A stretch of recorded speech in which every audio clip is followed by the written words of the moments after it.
Salam saudara yang terkasih di dalam Kristus, selamat pagi. Mari kita mulai aktivitas kita hari ini dengan mendengarkan firman Tuhan. Dan sebelum kita mendengarkan firman Tuhan, kita bersatu di dalam doa.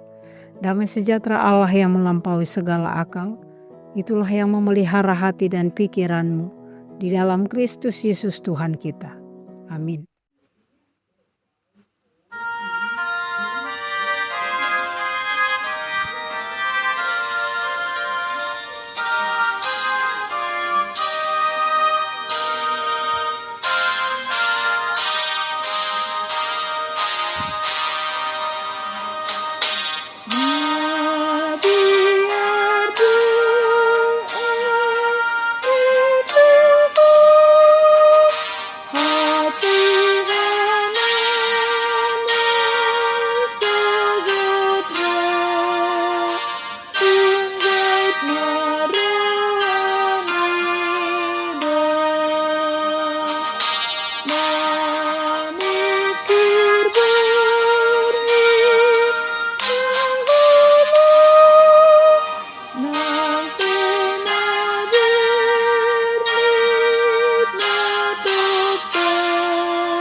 Firman Tuhan yang menjadi renungan bagi kita pada hari ini, hari Selasa 25 Agustus 2026, tertulis di dalam Pengkhotbah 12 ayat 13 sampai 14. Demikian firman Tuhan. Akhir kata dari segala yang didengar ialah, takutlah akan Allah dan berpeganglah pada perintah-perintahnya. Karena itu adalah kewajiban setiap orang. Karena Allah akan membawa setiap perbuatan ke pengadilan yang berlaku atas segala sesuatu yang tersembunyi. Entah itu baik, entah itu jahat. Demikian firman Tuhan. Saudaraku di dalam Kristus, nas ini adalah merupakan kalimat penutup kitab Pengkhotbah. Akhir dari segala yang didengar. Dikatakan akhir dari segala yang didengar. Beberapa pelajaran Alkitab mengatakan bahwa perkataan ini menjadi tolok ukur untuk memasukkan kitab Pengkhotbah ke dalam kanon Alkitab. Ada 3 hal yang dapat kita pelajari dari sesuatu akhir dari segala yang kita dengar. Yaitu yang pertama, kita harus takut akan Allah. Pengertian takut akan Allah ini sangatlah luas. Namun yang mendasarinya adalah rasa hormat kepada Tuhan Allah dan kagum akan Allah atas rasa sayangnya kepada kita, atas keadilannya, atas kebenarannya, keagungannya, kesetiaannya, dan atas penghukumannya. Itulah dasar yang sangat konkret dari rasa takut akan Tuhan. Maka dengan itu hanya kepada Allah sajalah kita harus takut Dan hanya kepada Dia sajalah kita menaruh iman kita, pengharapan kita, dan kasih setia kita. Sebab hanya Dialah yang seharusnya yang kita hormati dan tidak ada yang lain. Bukan para pemuka-pemuka di bumi ini dan bukan juga orang-orang yang kuat. Takut akan Allah akan semakin jelas jika kita mengenal siapa Allah kita itu sendiri. Dan takut akan Tuhan Allah itu positif. Rasa takut itu yang akan mengajari kita dan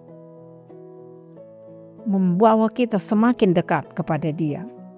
Dan rasa takut itu yang membuat kita semakin termotivasi dan memberikan rasa takut yang sehat, yaitu kita semakin taat, tunduk dan totalitas kepada Tuhan Allah. Saudaraku di dalam Kristus, takut akan Tuhan bukan membuat kita menjadi ketakutan dan menjauh dan merasa berdosa. Tetapi takut akan Tuhan akan membuat kita semakin mengenalinya karena Dia mengasihi kita. Saudara di dalam Kristus, kita harus hal yang kedua yang harus kita ingat dan kita pelajari dari firman ini adalah kita harus berpegang pada perintah-perintahnya. Sebagai umat percaya dan takut akan Tuhan Allah, artinya adalah kita semakin berpegang kepada firman dan aturan-aturannya. Firman dan ketetapan-ketetapan serta aturan-aturan Tuhan Allah itu kita melakukannya dengan rasa takut akan Tuhan dan rasa cinta kasih kepada Dia. Dan sebagai umat yang percaya, kita akan memakai firman Tuhan menjadi tuntunan dan pegangan hidup kita. Dialah menjadi patron dan role bagi kita untuk melakukan serta menetapkan setiap rencana dan keputusan di dalam hidup kita. Dan hal yang ketiga, kita harus punya kewajiban secara pribadi dari rasa takut akan Tuhan ini. Firman dan ketetapan Tuhan itu menjadi kewajiban bagi kita untuk melakukannya. Kita sebagai orang yang percaya wajib melakukan firman Tuhan. Mengapa? Karena suatu kelak kita akan diperhadapkan pada suatu pengadilan di mana kita harus mempertanggungjawabkan setiap hal yang kita lakukan, entah itu baik, entah itu jahat. Jadi, marilah kita mengakhiri segala sesuatu yang kita dengar dengan sebuah kewajiban secara pribadi di hadapan Tuhan Allah dan dalam hidup kita, yaitu takutlah akan Tuhan dengan melakukan segala firman dan ketetapannya di dalam kehidupan kita. Amin. Tuhan Yesus memberkati. Kita bersatu di dalam doa. Terima kasih Tuhan untuk firman-Mu yang telah Engkau berikan bagi kami untuk semakin menguatkan dan mengarahkan hidup kami kepada kehendak-Mu. Ajari kami Tuhan untuk tetap takut akan Tuhan karena Engkau mengasihi kami. Ajari kami untuk tetap menghormati dan mengagungkan-Mu.